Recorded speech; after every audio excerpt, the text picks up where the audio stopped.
Hey folks, this is Kalani. With the Shadowlands release right on our doorstep, I know everyone is trying to settle on their main character. Or maybe a few main characters, or maybe a main and a few alts, whatever kind of roster you plan to run. How do you know what's going to be good? Well, that's our goal for this video, to rank the ranged DPS specs from best to worst. We're going to look at their potential damage output, what specs excel in various situations like single target, AoE, cleave, spread, multi-target, etc., and take into account their strengths, their weaknesses, and what they bring to the table. And perhaps most important of all, how fun each class and spec is to play. So let's get started. Let's kick things off with hunters of the marksmanship variety. Marksmanship hunters are a bit of an odd sort because for the majority of the time they don't actually use a pet. That might seem strange when picking the hunter class, but instead of being a master of beasts, marksmanship hunters are masters of their weapons. They rely on powerful shots to take down their foes, and the focus is more on you dealing damage rather than empowering your pets to deal damage. Between your aimed shots, steady shots, and rapid fire abilities, you'll rain destruction upon your enemies with arrows or bullets depending on your weapon of choice. Aimed shot in particular is quite satisfying because it always hits like a truck. Marksmanship hunters currently excel at dealing burst damage, both single target and AoE. Their main restrictions are focus and charges of aimed shot, both of which you start a fight with at full capacity, so unloading everything on unsuspecting targets will yield some fantastic results, and then it's all about trying to sustain your damage until your cooldowns come back. That doesn't mean they're useless outside of their cooldowns though. They're actually doing incredibly well on the sustained portion of their damage too. Because of this, they might be one of the better ranged DPS in terms of pure throughput right now, and even though a few nerfs have been thrown their way, they're holding their own as a fantastic ranged DPS. If you love burst damage and you want to be one of the more versatile ranged DPS, Hunter would be a great pickup. The only major downsides are that you don't share armor with too many other classes, so gearing up can be a bit of a pain sometimes, and you're the only class that uses bows, guns, and crossbows these days, so tracking down a weapon might take a bit longer outside of the raid in Shadowlands. Beast Mastery works quite differently, choosing to empower your favorite pets to slash, gash, and rend your enemies to pieces. A good chunk of your damage will be from your pets, whether you're on a single target encounter or fighting a swarm of enemies. Your pets really carry your damage as a Beast Mastery hunter. Some folks aren't too fond of that, but if you don't mind how your damage breaks down, then Beast Mastery has a lot of perks. It's the only ranged spec in the game that never has to stand still to cast. Every single ability that they use in combat is instant, which gives you full freedom of movement, and because you're a ranged DPS, you can position and move better than almost anyone else. You should never get caught by those pesky mechanics as a BM hunter, and you can maintain your full DPS rotation while moving. It's an insane combination. They also have quite a few strong cooldowns that give them strong burst damage, and they have great sustained AoE DPS thanks to Beast Cleave and several strong AoE talents. You will have to get used to controlling your pet at least somewhat to get the most out of Beast Mastery though. The pet AI has been kinda notorious for doing what it wants sometimes, so you might have to pay a bit more attention to your pet as a Beast Mastery hunter because, as we said before, your pet is your damage. If your pet isn't on the right target or it's stuck on a random object somewhere in the room, your damage will plummet before you can say Bestial Wrath. That's the main drawback of Beast Mastery. If anything happens to your pet, you lose most of your effectiveness. If it dies, you have to spend time bringing it back to life. That's lost DPS. If it gets stuck, you might have to dismiss it and recall it again. Lost DPS. Thankfully, that shouldn't happen too much, so for the most part, you should be free to sick your pet on whatever monster is trying to kill you. Both Hunter specs excel as a ranged DPS, and being able to switch between the two for different encounter types is incredibly valuable, but even if you just want to stick to one or the other, you should do very well for yourself in the Shadowlands expansion. Hunter is always a favourable pickup, and personally I think it's one of the easiest ranged classes to pick up and learn, so that always earns it a few points in my book. As a Hunter, you also bring invaluable utility to any group. You have Misdirect to help the tanks keep aggro. You have an AoE slowing trap, a hard crowd control with freezing trap, flares to detect stealth creatures, on-demand single target slows and interrupts, stuns, roots, and great mobility on top of all of that. It's just an incredibly well-rounded ranged class overall.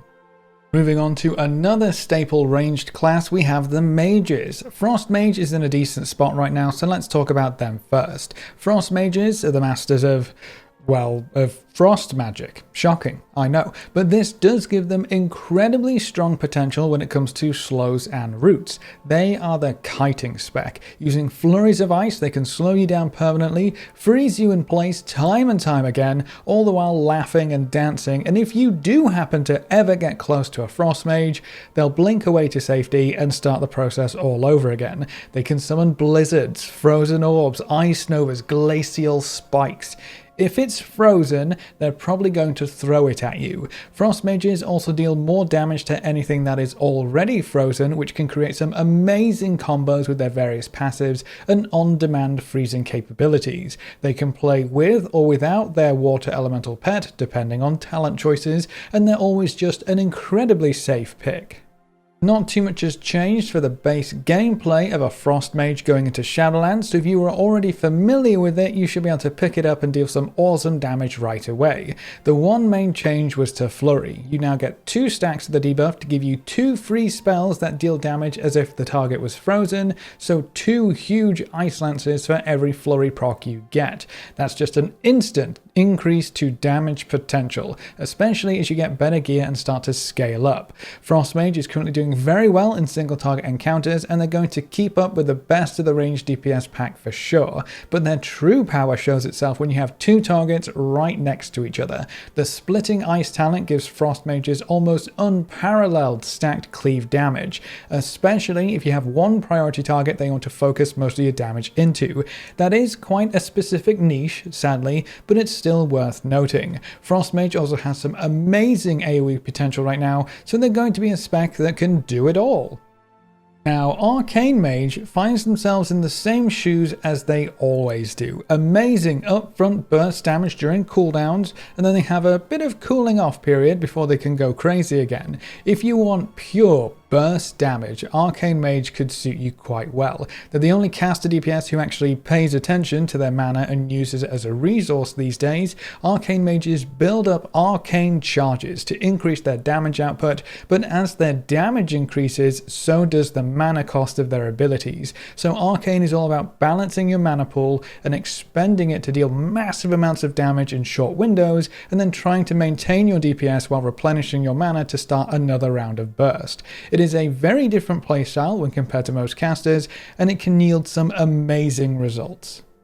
Arcane hasn't seen too many changes going into Shadowlands, but one major change was to how Rune of Power works. Now you automatically drop a Rune of Power whenever you use your major cooldown, Arcane Power, so you don't have to think too much about lining those abilities up anymore. That's a very nice bonus, but you do have a bit less flexibility with how you use your Runes of Power if you decide to take that talent. While Arcane can excel on single target damage, it can start to struggle in other situations. They have some good cleave potential, and their AoE is pretty decent, but it's definitely not their super strong point. They also don't have too many kiting tools available, at least when compared to Frost Mages, which means they also bring less utility in a sense.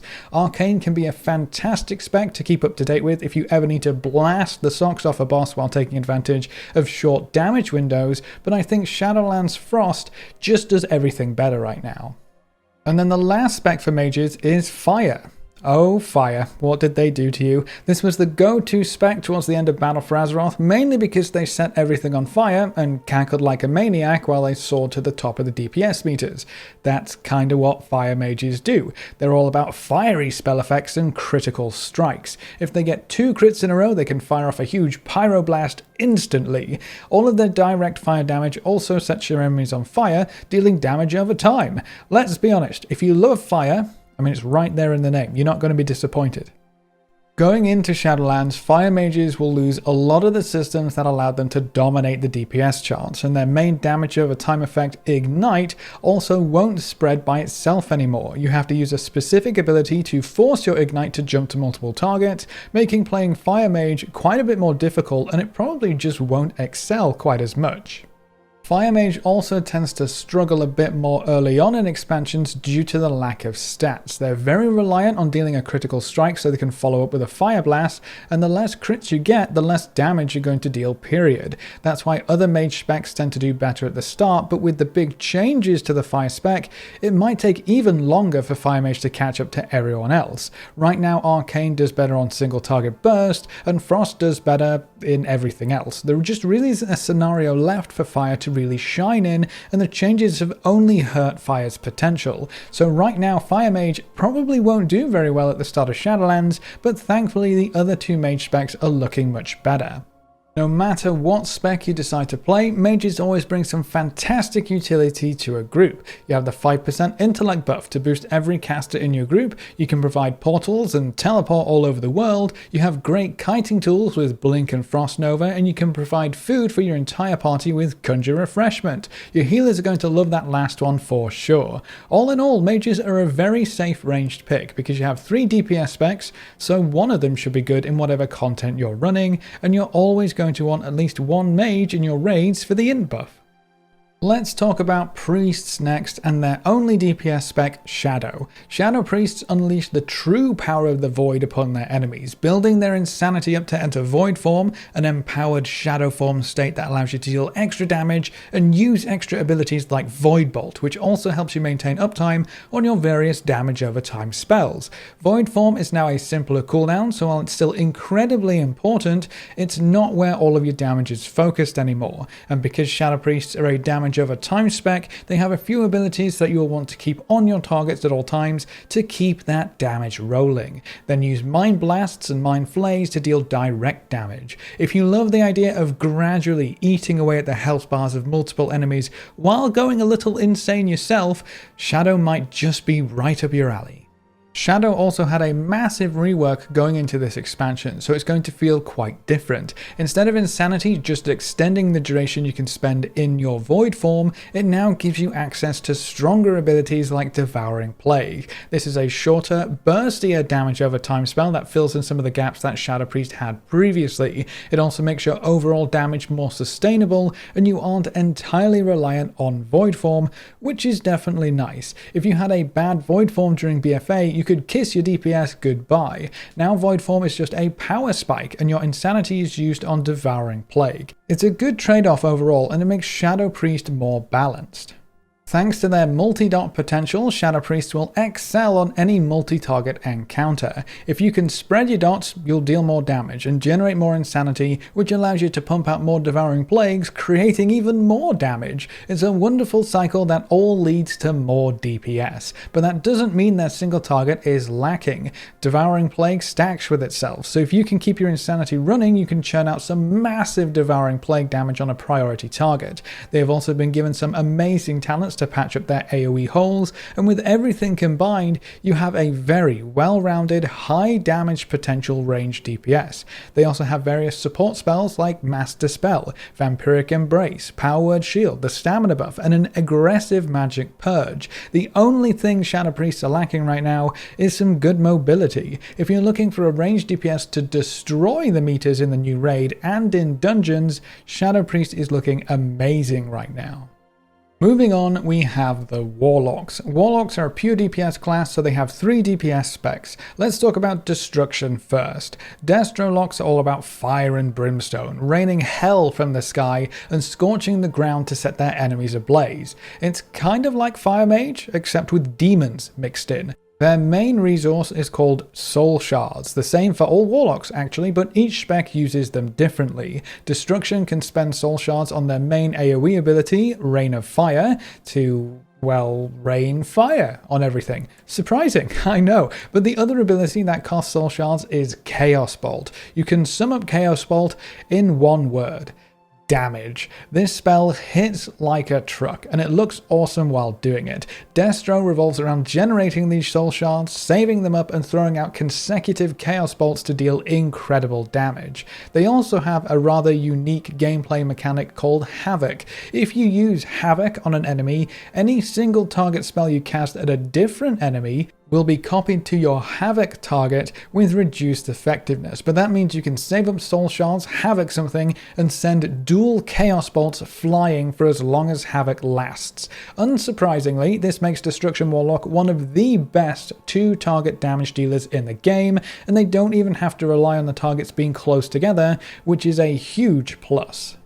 Destruction might be the simplest Warlock spec to play, so it's easy to go from not knowing too much about Warlock to dealing amazing damage in no time. Their single target damage is great, their 2-target damage is fantastic, and they have some great AoE options as well. So they're well rounded for the most part, and the only patchy area of DPS they have is that they don't really gain as much when you add another extra target. So if a fight has 3 targets, for example, Destro locks really only dealing damage to 2 of them at a time if they're spread out. So definitely not as ideal as a multi-dotting spec when you have 3 or 4 targets that aren't stacked up, but they start to pick up again when you get into more AoE encounters. Destruction might just be the best sustained AoE DPS right now, providing everything is stacked up and you have the right tools. A few talents and 1 legendary will send you over the top in large AoE scenarios. It's going to be so fun running through dungeons with this spec specifically. If you love direct damage, large bursty spells,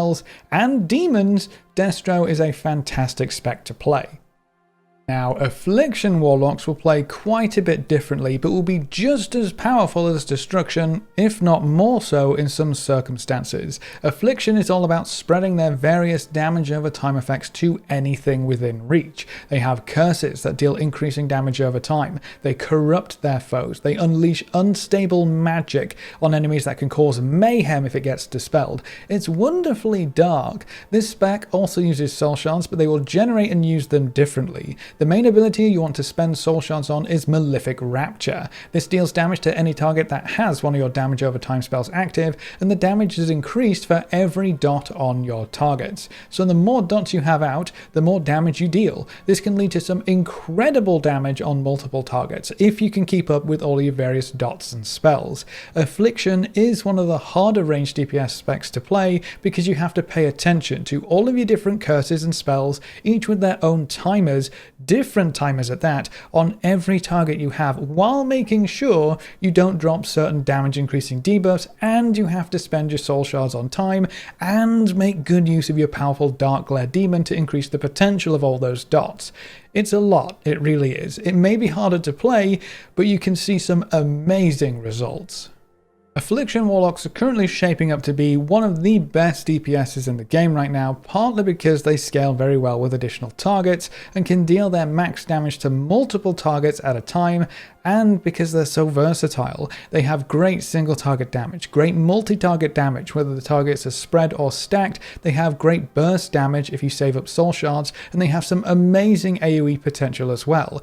They can do it all right now, and because a good chunk of their abilities are also instant cast spells, they can move around quite freely if they need to. The only real major drawback with these 2 Warlock specs is that they have lackluster mobility if it's not planned ahead of time. You have Demonic Circle to very quickly reposition if you need to, but if it's not in the right spot, you can't use it as effectively. You can also talent for Burning Rush, which will give you a speed boost, but you'll need to make sure you stay alive while trading your health for movement speed. But if you love the idea of dealing damage over time, spreading your dots around, and then torturing your foes to death, Affliction might just be the spec for you.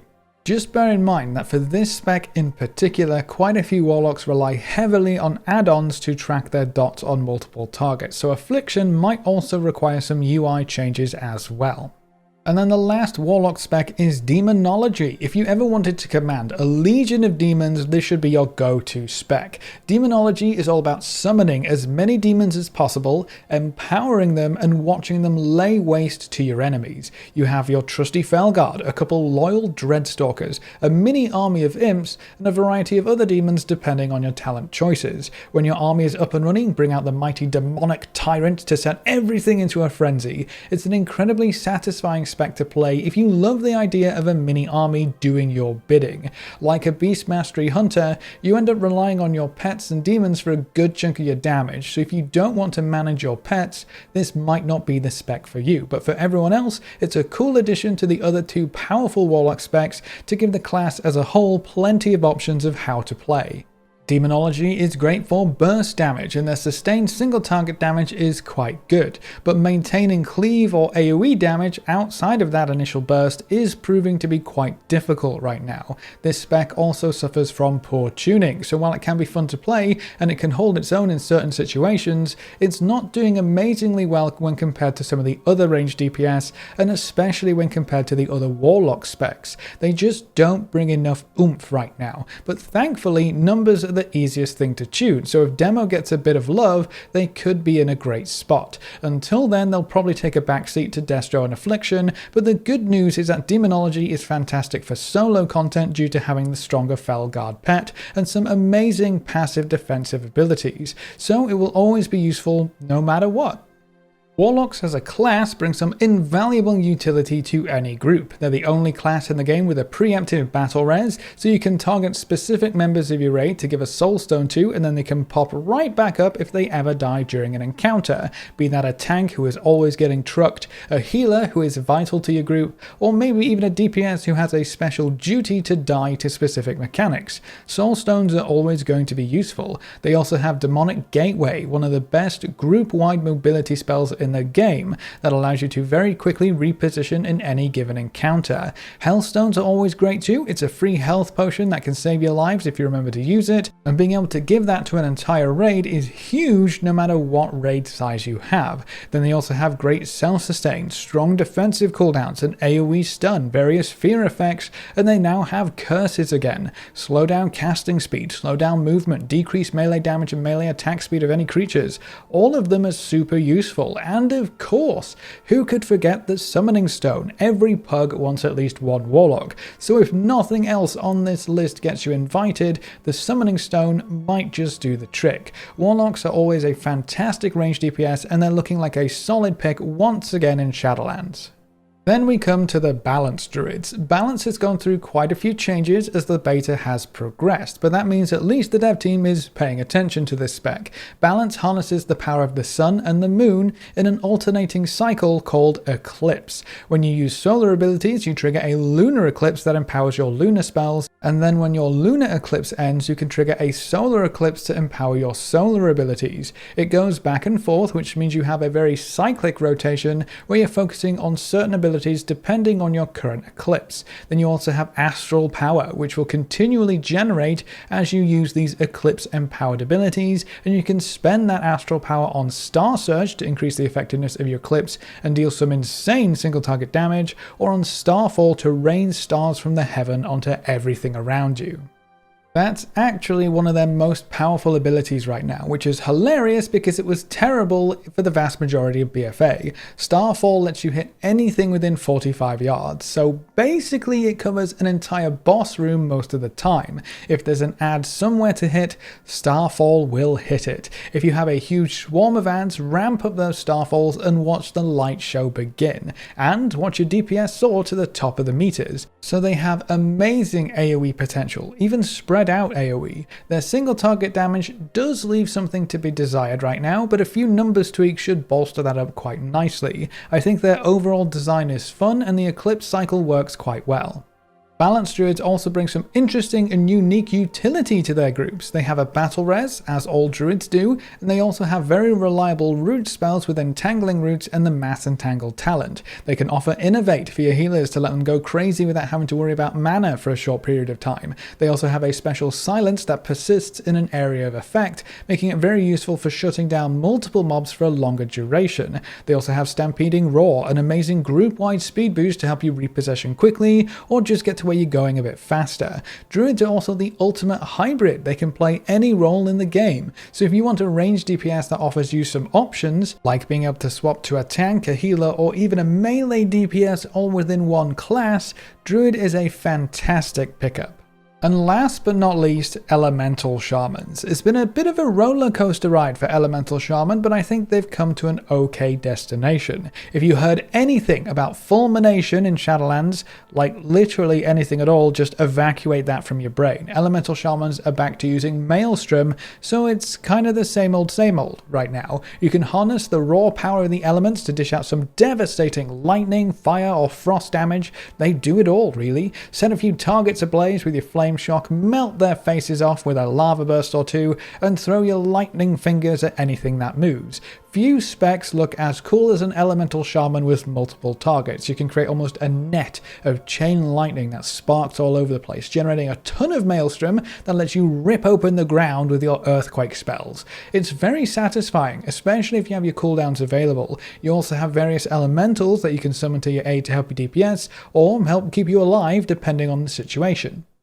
Elemental Shamans have some top tier AoE if all the targets are stacked. If everything is within range of Earthquake and your chain lightning is allowed to bounce freely, your enemies will melt before your eyes. Sadly, if the enemies aren't close enough for chain lightning to bounce, that's where Elemental starts to hurt. They don't have great spread damage, so everything really does have to be stacked up nice and neatly. They can kick out some decent single target damage, especially if you talent and build for it, but on single targets the rotation does start to get a little boring. Elemental Shamans for the most part are very straightforward. You keep your Flame Shock up, use Lava Burst on cooldown, you fill with lightning spells, and then you Earth Shock or Earthquake to spend your Maelstrom resource depending on whether you're single target or AoE. That's kind of it outside of extra talents. Basically, you'll be using Lightning Bolt a lot, so I'm thankful that it at least looks cool. As far as utility goes, Shamans do bring quite a bit to the table. There's various totems, AoE stuns, AoE slows, Earth Elemental that can tank for a short duration, some extra healing, Tremor Totem that negates some crowd control effects, and they're also one of the few specs that can decurse your friends. That's going to be incredibly important. Obviously, they also bring Lust to the table, which is invaluable in all types of content. Overall, Elemental is an easygoing spec that should serve you well, and it can provide some very useful utility. It just might not be on top of the DPS meters while it does it. And that's all of the range specs accounted for, so you know what time it is. Let's slap these folks onto a good old ranking board to see how everything is shaping up. Now, up at the top, I would place Shadow Priests and both Hunter specs. Shadow is going to destroy everything in its path. You better just hope they don't get nerfed into oblivion, because Shadow doesn't have any other DPS spec to swap to as a backup. Both Hunter specs should perform incredibly well. Beast Mastery may be a bit below Marksman on raw damage, but it makes up for it with its easy learning curve and the whole DPS while moving thing that no other ranged DPS can quite keep up with. A notch below that, I would place Affliction Warlock and Destro Warlock. Both of these specs are going to do incredibly well, and having both as options will be great for any Warlock player. I would also put Frost Mage on this tier. They're looking incredibly strong, and they have a toolkit that lets them excel in a variety of situations. One tier down, we have Arcane Mage, Elemental Shaman, and Balanced Druid. They should do pretty well for the most part if you really want to play them, but they're lacking in a few areas and just aren't quite as well-rounded as the other specs on offer. Down at the bottom, as a last place pick type of deal, I would place the Demonology Warlocks and the Fire Mages. The specs just aren't holding up right now, and they need a bit of love to climb the ladder and compete with the other specs. Okay, Fire might need a lot of love. Thankfully, both of these classes have great other options, so I wouldn't worry too much about it if you're playing the class.